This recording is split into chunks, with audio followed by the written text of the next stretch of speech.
నమస్తే K24 news. Bejjanki మండలంలో రాజకీయ వేడి మరింత పెరిగింది.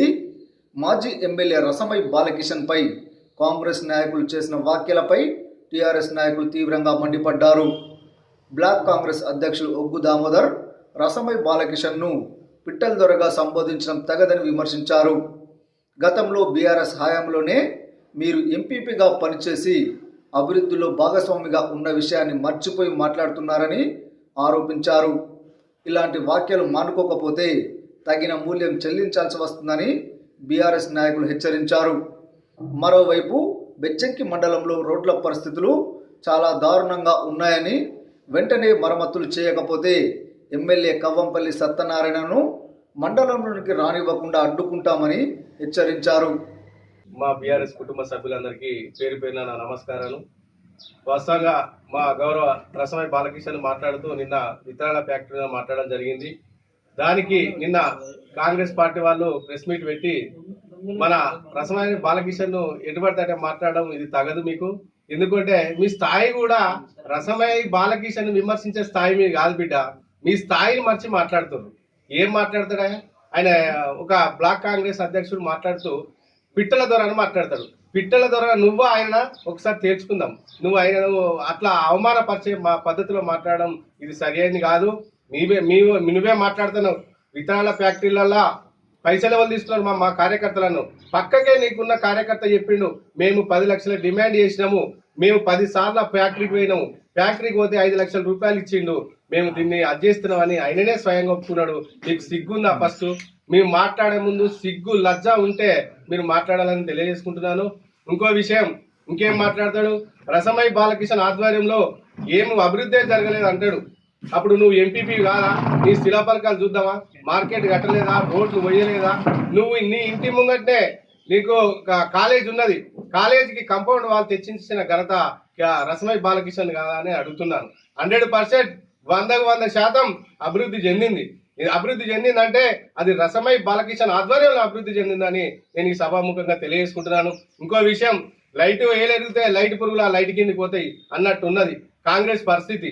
పాత కాంగ్రెస్ ఎవరైనా కనబడ రాబోయే ప్రెస్ మీట్లా అంతా జబ్బలు జరుచుకుంటా ఎటుబడితే మాట్లాడడం ఇది సబమం కాదు. ఇంకా మేము తక్షణమే మీరు ఏ విషయాన్నైతే రసమై బాలకిషన్ అన్నారో మీరు తక్షణమే దాన్ని వెనుక తీసుకోవాలని నేను ఈ సభాముఖంగా తెలియజేసుకుంటున్నాను. ముఖ్యంగా ఇంకో విషయం ఏమంటాడు, మా గౌరవనీయులు మా మైపాలన్న మాట్లాడినట్టు ఫ్యాక్టరీ గురించి మాట్లాడాడు. ఇంకో నాయకుడు టెంపుల్ గురించి మాట్లాడతాడు. టెంపుల్ కు పాయకాన కట్టలేదు నువ్వు అని మాట్లాడతాడు. పాయకాన కట్టింది ఎవరు, ఏ నిధులు, ఏం కథలో నీకు తెలుసా నేను అడుగుతున్నా. నువ్వు ఒక మాజీ టెంపుల్ చైర్మన్, నీకు ఆ నిధులు ఎక్కడికి వెళ్ళి వచ్చినాయో నీకు తెలుసా? మేము అభివృద్ధి చేయలేదా? టెంపుల్ కు వాస్తవం అందులో పనిచేసిన వాళ్ళందరికీ అయ్యగారితో సహా ప్రభుత్వ ఉద్యోగాలు కల్పించిన ఘనత రసమై బాలకిషన్ కాదా అని నేను అడుగుతున్నా. ఏం డెవలప్ చేసిరా మీరు? ఇట్లా గిదా మీరు 10 సార్లు పోయిన ఫ్యాక్టరీకి 10 లక్షల డిమాండ్ చేసింది వాస్తవం కాదా మీరు చెప్పాలని నేను కోరుకుంటున్నాను. ఇంకో విషయం, మీరు లెటర్ పైన రాసిచ్చారు, పైసలు తీసిరు, పనులు 4 లక్షలకు ఇచ్చిర్రు, 1 లక్ష రూపాయలు మీరు ఏమో చేస్తా అంటారు, అది మీ ఇష్టం, మాకు తగదు. కానీ కోటి రూపాయలు కూడా టెంపుల్కి ఇచ్చిన ఘనత రసమై బాలకిషన్దే. ముందటి నుంచి రోడ్డు కూడా పోసిండు, అది మీ కళ్ళకు కనబడతలేదా అని నేను అడుగుతున్నా. ఇంకో విషయం, రోడ్ల మీద మాట్లాడుతూ రోడ్లు లేదా మేము బేంపేట రోడ్ 5 కిలోమీటర్లు వేసినాం, నీకు కిలోమీటర్ సాత కాదు కానీ నువ్వు పెద్ద పెద్ద మాటలు మాట్లాడుతున్నావు. నువ్వు బ్లాక్ కాంగ్రెస్ అధ్యక్షులు కావచ్చు, నీ కాంగ్రెస్ కార్యకర్తనే నువ్వు పెట్టిన ప్రెస్ మీట్ పెట్టిన 10 నిమిషాలకే ఆయన సోషల్ మీడియాలో పెట్టిండు. నీకు అది తెలుసుకో, నువ్వు గుర్తు పెట్టుకో. నీ కార్యకర్తనే నన్ను కేసుల పాలు చేసిండు, నన్ను ఇబ్బందుల పాలు చేసిండు అని ఆయనే పెట్టిండు. నీకు ఆ ప్రెస్ మీట్ ఆయన సోషల్ మీడియాలో పెట్టింది నీకు కనబడతలేదని అడుగుతున్నా. నువ్వు ఎన్ని అక్రమాలు, ఎన్ని హరాస్మెంట్ చేస్తున్నావు. ఉసుకే నీ ఇష్టం వచ్చినట్టు అమ్ముకున్నది వాస్తవం కాదా? నువ్వు శనిగరంలా సిట్టింగ్ చేసింది, బొలోర బండ్లతోటి సిట్టింగ్ చేసింది వాస్తవం కాదా? మట్టి టిప్పర్ల దగ్గర ఒక 10 మంది దగ్గర ఎంత వసూలు చేసింది వాస్తవం కాదా నేను అడుగుతున్నా. ఎందుకోసం అంటే రమ్మను, ఫ్యాక్టరీలు రమ్మను, చూసుకుందాం చేసుకుందాం అంటే 100% దేనికైనా సిద్ధమే. మా టీఆర్ఎస్ కార్యకర్త ఎవరైనా 1 రూపాయి తీసుకున్నట్టయితే దేనికైనా సిద్ధం. మీరు తీసుకున్నారు, మేము రుజువు చేస్తున్నాం.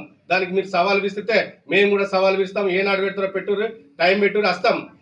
రానున్న రోజుల్లో మేము 2 సంవత్సరాల ఓపిక పట్టడం జరిగింది. ఇగ చేస్తారు అభివృద్ధి, అగ చేస్తారు అంటే అభివృద్ధి చేసుడు దేవుడు కానీ మీ అభివృద్ధి అయితే మీరు లబ్ధి పొందుతారు. వాస్తవంగా చెప్పాలంటే ఇక బేయంపేట నుంచి వచ్చే రోడ్డు ఇప్పటి వరకు తికాన లేదు, పోతాడు నుంచి వచ్చే రోడ్డు తికాన లేదు. ఇవన్నీ అక్కడ అటు మర్చి కేవలం రసమై బాలకిషన్ మీద బురద చల్లే ప్రయత్నంలో మీరు ఉన్నారు. కానీ ఆ బురద మీ మీదనే పడుతుంది, మీరే నాశనం అవుతారు. దేవుడు కూడా ఉన్నాడు, దేవుడు చూస్తూనే ఉన్నాడు. దేవుడు ఎవరెవరు నాశనం చేసిండో మీకు అందరికీ తెలుసు. ఎందుకోసం అంటే మేము 2014లో అధికారంలో రాగానే అప్పుడున్న ప్రభుత్వం కాంగ్రెస్ ప్రభుత్వం ఉన్నది. నరసింహస్వామిని 1,80,000 కరెంటు బిల్లు కట్టలేక కరెంటు లేక చీకట్లో ఉన్న రోజులు మీకు గుర్తులేవా అని నేను అడుగుతున్నా. ఆ 1,80,000 రూపాయలు కరెంటు బిల్లు కట్టి దేవుణ్ణి అభివృద్ధిలోకి తీసుకొచ్చిన ఘనత రసమై బాలకిషన్దే. ఎటుపడితే అంటే మాట్లాడితే నాలుక చీరేస్తాం బిడ్డ, మీరు కూడా మీ తస్మాత్ జాగ్రత్త. ఏది పడితే అది మాట్లాడితే మేము ఊపుకునే ప్రసక్తులు లేదు. రానున్న రోజుల్లో తప్పకుండా కవ్వంపల్లి సత్యనారాయణ గౌరవ ఎమ్మెల్యే కవ్వంపల్లి సత్యనారాయణ గారిని ఈ మండలంలో అడ్డుకునే తీర్థం. ఈ రోడ్లు వేసేదాకా మా మండలానికి వచ్చే అవసరమే లేదని నేను ఈ సభాముఖంగా తెలియజేసుకుంటున్నాను. ఎంఈఓ మేడం కూడా మేము అడిగినాం, ఎంఈఓ మేడం రిక్వెస్ట్ పెట్టిందని చెప్పడం జరిగింది. ఎంఈఓ మేడం రిక్వెస్ట్ పెట్టలేదు. వీళ్ళే కావాలని 4 లక్షల రూపాయలు వాళ్ళే చెప్పారు కదా, 4 లక్షల రూపాయలు అక్కడ చేసారు, 1,00,000 రూపాయలు ఇక్కడ చేసినాం, 3 లక్షల ఇక్కడ చేసినాం అంటారు. అందులో ఎంత మీరు కమిషన్లు తీసుకున్నారో అది మీకే తెలుసు, మాకే తెలుసు. తప్పకుండా రానున్న రోజుల్లో మీకు పుట్టగతులు లేకుండా చేస్తాం. మేము కూడా దేనికైనా సిద్ధం ఉన్నాం. మీరు నా మీద కూడా ఎన్నో కేసులు పెట్టాలని ప్రయత్నం చేస్తున్నారు. మీ కేసులకు భయపడేది లేదు, దేనికైనా సిద్ధం. ఎన్ని కేసులైనా పెట్టుకోరు నా మీద, నేను చూసుకుంటా. మా కార్యకర్తలకు ఏం హాని కలిగినా మేము పోరాటం చేస్తాం. తప్పకుండా ప్రతిపక్షాలు ఉన్నాం కాబట్టి అడిగే దమ్ము సత్తా మాకున్నది కాబట్టి మేము అడుగుతున్నాం.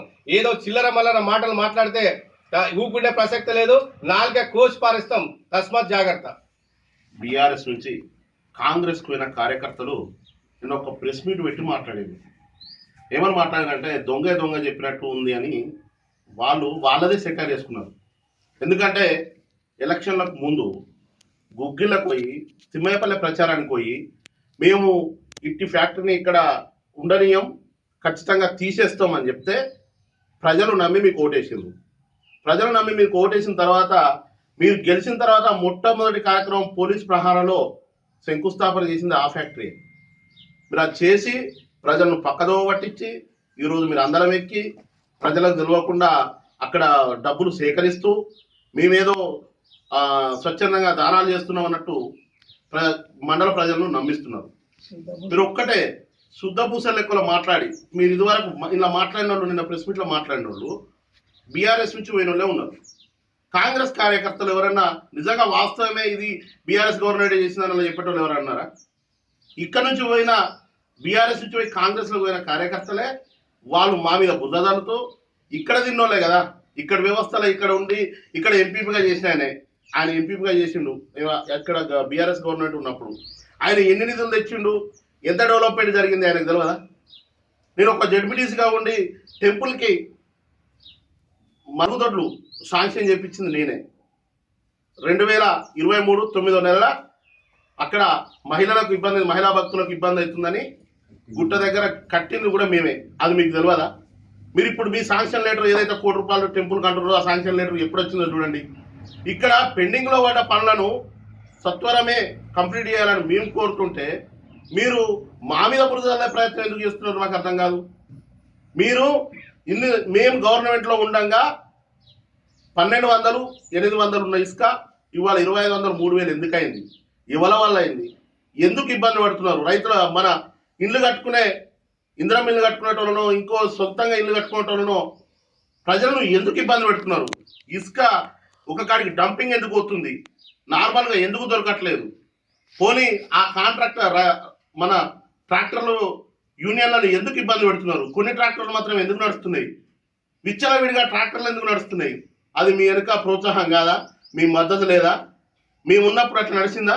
ఏ ఒక్క ట్రాక్టర్ యూనియన్ సభ్యుడైనా గాంగాపూర్ తోటపల్లి ట్రాక్టర్ వాళ్ళనైనా అడగండి. అప్పుడు ₹800 ఉన్న ఇసుక ఇవాళ 3,000 2,500 అమ్ముకోవాల్సిన అవసరమే వచ్చింది. అంటే అప్పటికిప్పటికి డీజిల్ రేట్లు పెరిగినాయా? అప్పుడు కదా ₹95 ఉంది, ఇప్పుడు కదా ₹96 ఉంది. ప్రజలను ఎందుకు పక్కదో పట్టిస్తున్నారు?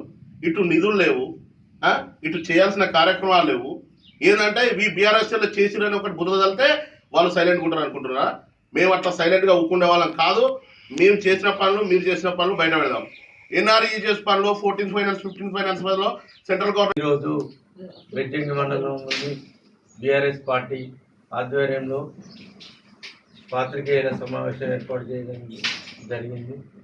ఈరోజు పాత్రికేయ సమావేశం వచ్చినటువంటి బీఆర్ఎస్ కుటుంబ సభ్యులందరికీ పేరు పేరున కృతజ్ఞతలు తెలుపుతూ, మొన్న మాజీ ఎమ్మెల్యే రసమై బాలకృష్ణ గారు పెట్టినటువంటి ప్రెస్ మీట్కు కాంగ్రెస్ వాళ్ళు దొంగను దొంగలాగా పంచినారని చెప్పడము సమంజసమైనటువంటి విషయం కాదు.